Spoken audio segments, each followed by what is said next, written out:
Welcome to the May Lily of the Valley tutorial. I'm super stoked to paint this with you. I like to spray my paints down and then I'm going to use some artist tape to get my paper ready to paint on. This tutorial is going to go pretty fast because it's a voiceover.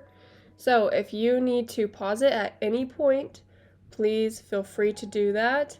But before we get started, I'm just going to show you some of our favorite paintings from the Watercolor Coloring Book. I have seriously loved painting every single one of these, and I'm excited for you just to be able to sit back and relax and have fun painting.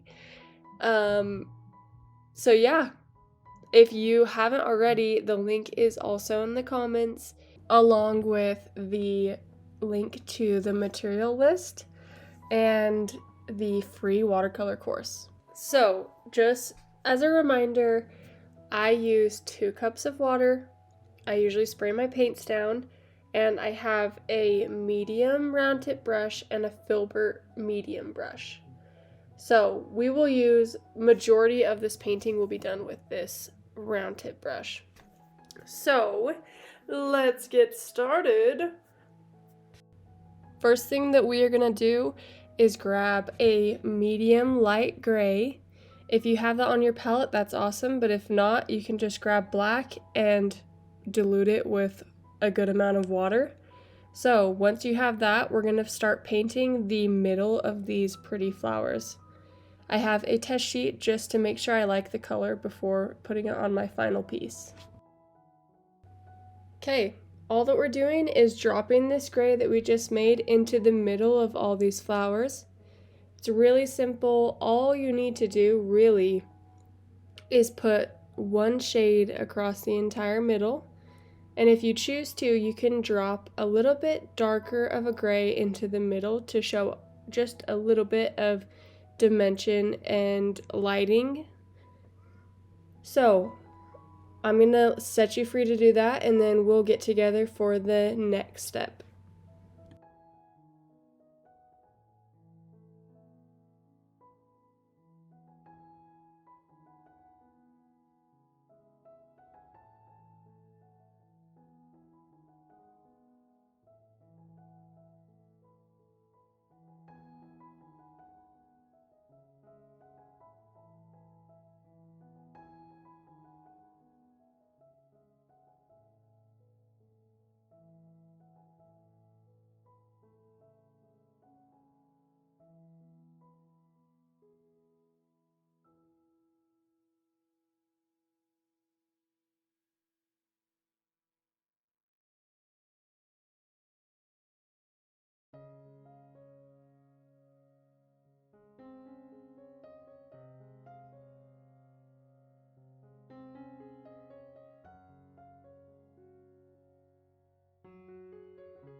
Cool, so now that we have that done, I'm just adding some yellow to our gray, and I'm going to test it to see if we like it. Okay, so I like this color, but I want it just a little bit more on the gray side, so I'm adding that. I'm going to test it. Let's see.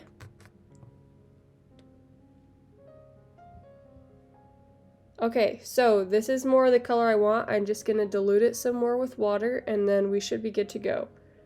So, hello? Right? Do you want to say hi? Hi. Hi. I have my 18-month-old in the office today. So you're going to hear her every once in a while. But This color is going to be used for the outside of each of these flowers. So really simple, pretty much the same thing we just did, but in the outside of the flower.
So by now, the middle of your flower should be dry, so you can come back and add some contrast into the middle if you choose to. I'm just going to do that for a few of my flowers and do some last minute color add-ins before we move on to our greens.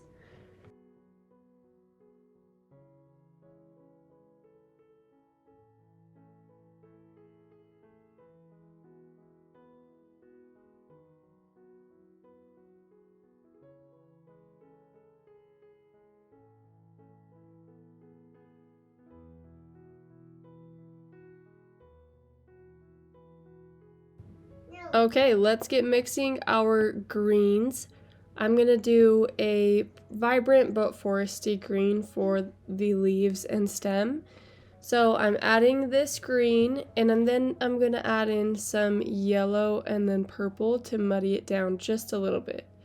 So if you have those colors, I would just follow along with me, but if you have a specific green that you're wanting to do that.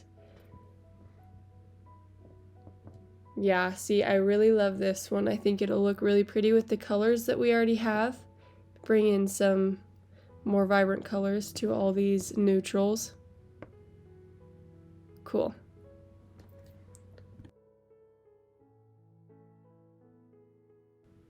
For my second green, I'm just going to use this same color that I grabbed in the beginning, and I'm going to add purple to it to make it more dark so that I have 2, maybe 3 greens to work with going forward.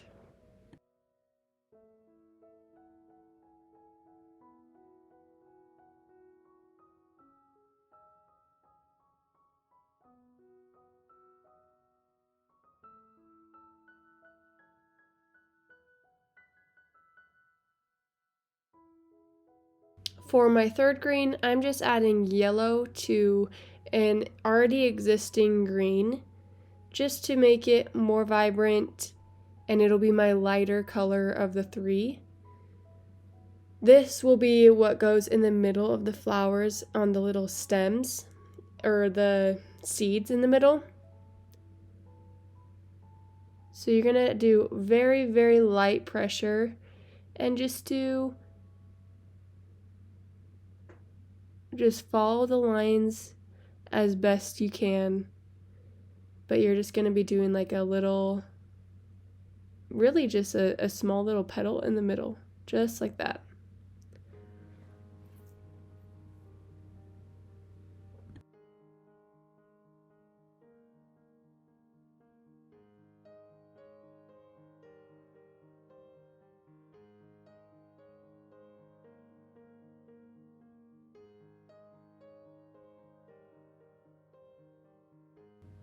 Okay, so now I'm gonna grab a hot pink. Make sure I like it first. That's really pretty. So this is what's gonna go in the seeds of these flowers.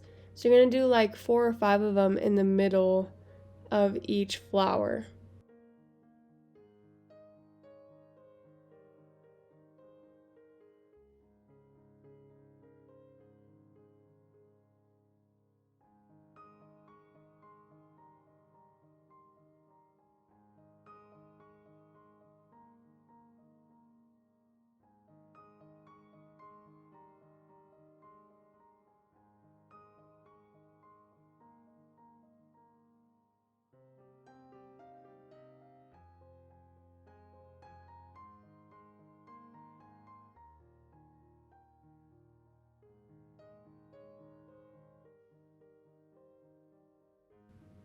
So now we're going to move on to the leaves, and you're going to grab the middle shade color that you made and just use it for the top part of this leaf on the right side.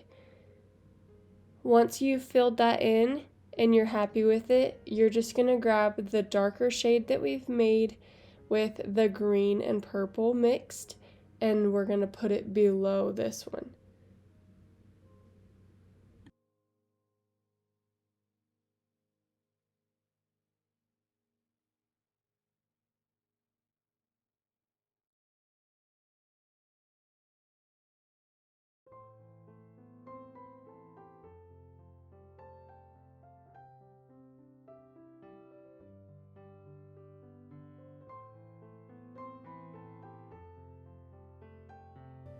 Once you're done with that, you can just grab the darker shade green and fill in the bottom of the stem and then that bottom part of the left side leaf.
Now we're just grabbing the middle shade green and finishing the top half of that leaf. You can go at your own speed. Remember, you are more than welcome to pause as you go.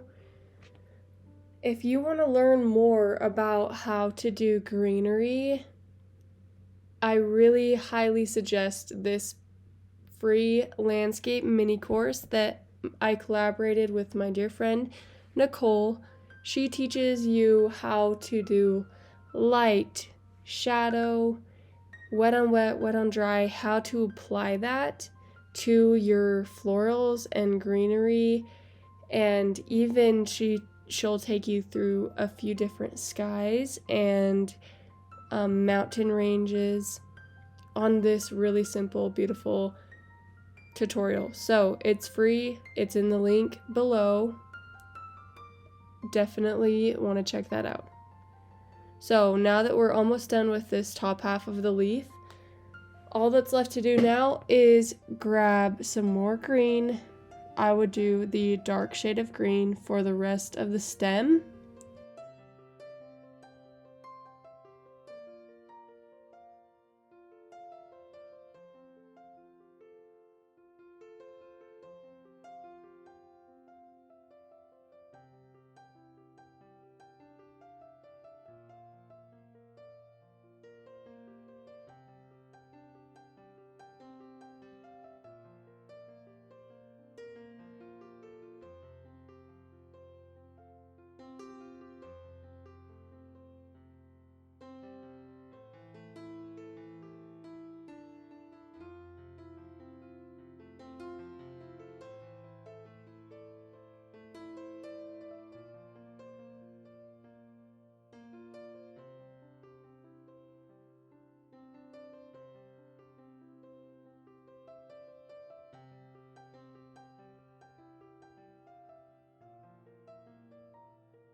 Oh, I'm so happy with how this is looking. Okay, we're doing the last minute greens.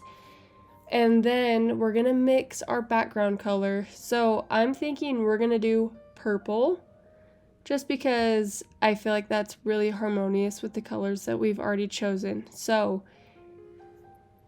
we're gonna mix a really pretty, really diluted purple to put in the background. And then we're gonna grab the filbert brush to spread it around quickly and evenly. The way I like to do backgrounds is I will get my brush really wet, and I'm going to get the whole entire paper wet with clean water first before I put any paints down. And I'm being really careful to leave a little bit of white space between my wet water that I'm putting down and my paint that I've already put on the paper, just because I really don't want things to smear. Even though the paint's already dry, there's a good chance that if you touch it with water, the color will bleed into the background. So do that, but just know to leave a little bit of white space as you go.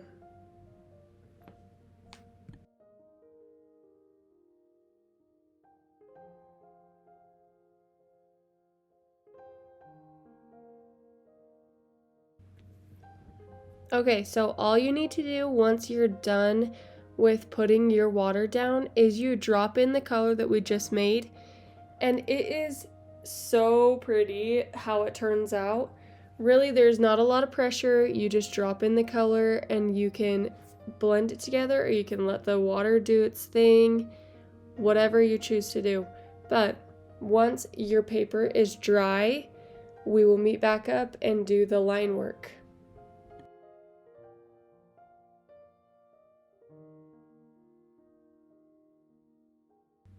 Okay, it's dry, and we're on to the last part before we are done.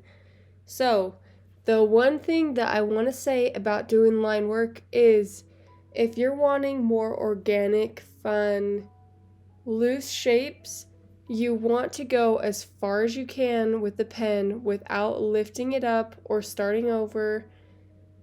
And I know, because I did this in the beginning, it's really, you're going to want to lift your pen up. You're going to feel like, oh, I made a mistake, I'm done. But really, when you have to cross back and make loops, it makes your drawings that much more interesting to look at. So if you can see as I'm going, I'm trying my best to go as far as I can, and I'm doing loops. It's not perfect, and guess what? That is okay. So, I'm excited to see what you create. This was the May Lily of the Valley. Tomorrow's is going to be the June Rose.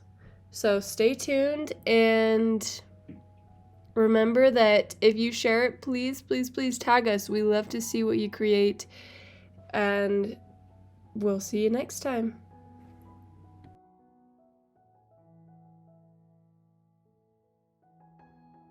Can you say thanks for joining? Say thanks. Hey. Hey. Okay, say bye.